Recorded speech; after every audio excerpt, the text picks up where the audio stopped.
This is Mehek. Welcome to this FP Live. We will be talking today again about children, abuse, parenting, and whatever else comes up on this call today. So, last week, and we're doing this every Friday, 5 pm, wherever I am, I will be there on FP Live with you all.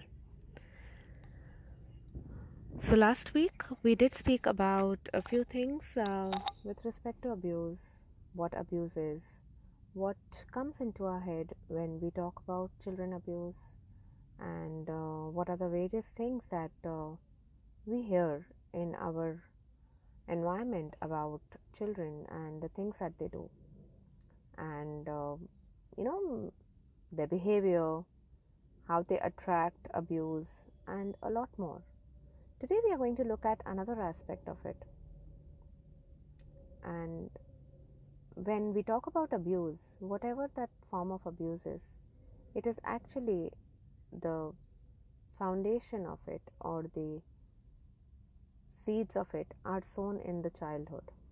It's till much later we don't realize that these were innate behavioral issues, innate psychological issues, emotional issues, which led to uh, receiving abuse later on in life. When I said receiving abuse, yes, it is the choice of the person who's getting abused that he or she got abused. As adults, when you look back, and you might see that there were certain areas where you were physically, mentally, emotionally, or verbally abused, and what was really creating that, what choices that you made, and any questions. And if you all wish to share any experiences or seek any answers, please type your questions here in the comment section and I'll be happy to respond to them. You could also leave your questions later on in the comments, and we will respond to all of them. Awesome. So today let's talk about another aspect of children, of parenting, which comes with siblings. We often we live in a world where, especially in India, we have siblings and we have sibling rivalry. What is sibling rivalry? What leads to it? And how it can be handled? And how does that lead to abuse? Have you noticed that when a child is the first child and the child is a second or a third child, the entire behavior, the entire way of talking to the children is totally different. The way a parent talks to the first child and the way a parent talks to the second child is a completely different ball game. Often we have seen elder siblings very giving, very kind. They have been taught to always allow the younger one to do whatever they wish to do. They have been taught to behave in a certain manner so that the younger one learns from the elder one, neglecting the fact that the elder one is his own. The younger one is a unique personality of his own. The other aspect is that both children are trained or told to behave in a manner which is same, that you both should have similar choices, similar behavior patterns, similar food choices, similar clothes, etc., etc., etc. All of it has to be same, so that there is a like in school we have a common uniform. There has to be a common rules, common set of discipline that is there for both, or maybe even the third child. Does that work? Has it worked for you? No. Oftentimes the elder one feels that earlier he was pampered or treated like a prince or a princess, and maybe the only child in the family. And then when the second one comes, there is sharing that has to be done. Everything has started to go to the second one. And often the first one is already in school and has to study and has to bear the brunt of education, whereas the younger one is being pampered at the same time. Plus, the elder one has been told that you have to behave in certain manner, and this doesn't happen only in childhood. It happens right up to whatever age. It might be 30, 40, 50 also. That the elder sibling is always told that if you behave in this manner, how will your younger brothers or sisters behave? So, how much is a child letting go of his own wishes, of his own choices? Whatever is the choice of that child, whether it is from food, whether it is from an outing, whether it's a choice of activity, whether it's choice of subjects, what they wish to study, whether it's choice of choosing a partner, a relationship, everything, whatever, like the elder one is choosing, the is setting an example for the second one or the third one. And how much of pressure is that on the child? Isn't this pressure surmounting or amounting to real abuse, where the child is put under pressure to parent the second one? If you guys have any questions around this, if you guys have anything to share around this, please be happy to post these questions here. Feel free to post the questions, and I'll be happy to share my insight on this. So, how do we get around this? How do we get out of this situation? The first thing is stop the comparison. Stop the comparison. Every child is a unique child. Do not expect your first one to be like the second one and the second one to be like the first one. One of the things that I've often heard is parents saying, "Oh, my first one did this, my second one will also do this." That is also abuse. Shocking. Because when you say that my second will also do this or might do this, it could be anything. It could be a food behavior, it could be a sickness, it could be an illness. The parent is actually recreating that in the younger one's life.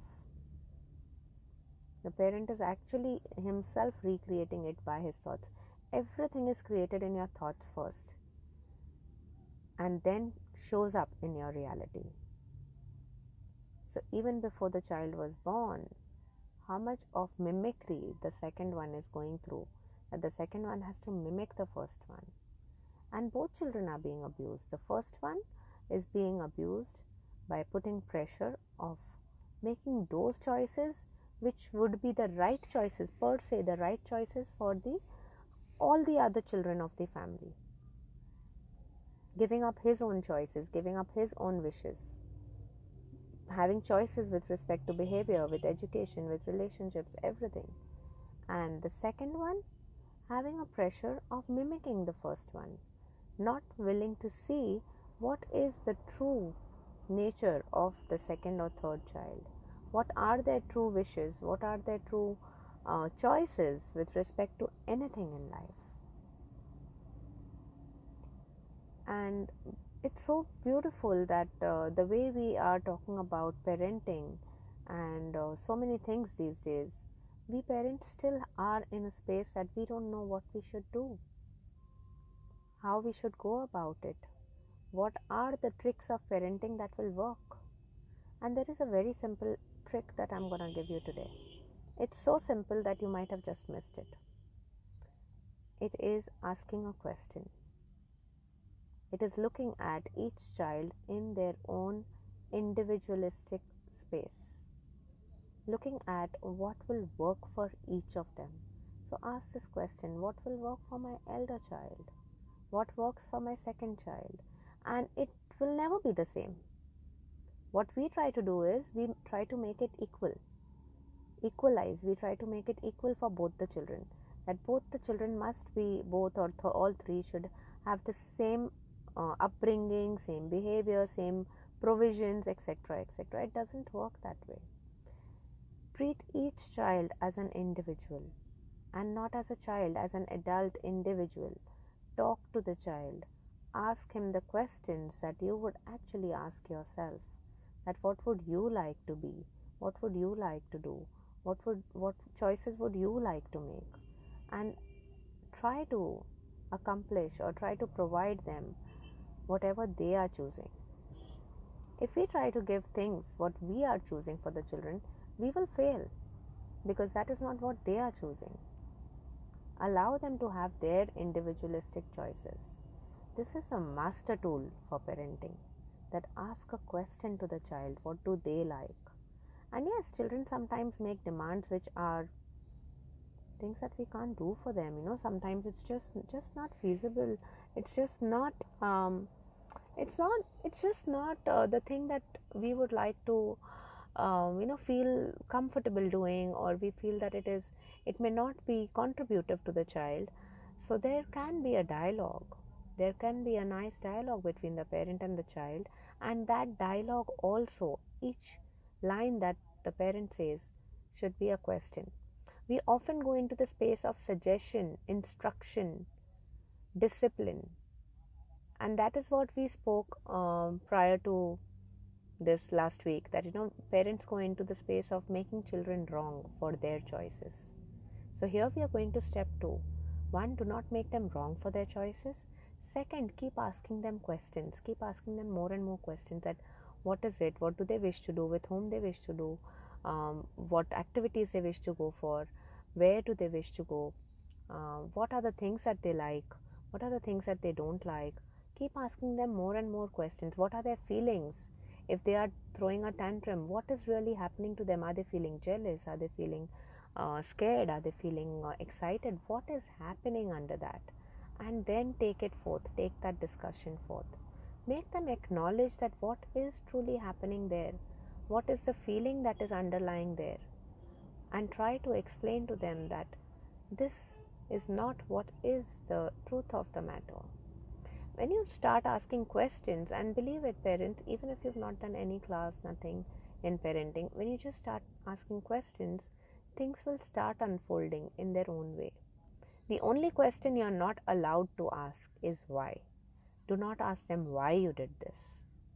Strange, right? Do not ask them why. Because why will give you a logical reason, but it will not give you an awareness of what is really happening. So never ask your child why. Ask your child, what is this? What are your choices? What choices will contribute to your future? What will make life more fun for you? What will make studies more fun for you? With whom would you like to do it? Which teacher is more contributing? Which activity is more fun for you? And so many other questions. I'm going to leave you guys at this today, and be in thought about this, work around this, get your questions ready, and I'll see you again next week with some more tools, some more tips, which will help you to raise more emotionally sound children who can be more centered, more balanced. Yeah. Thank you for being on live with me, and I hope to see you again next week. Bye bye.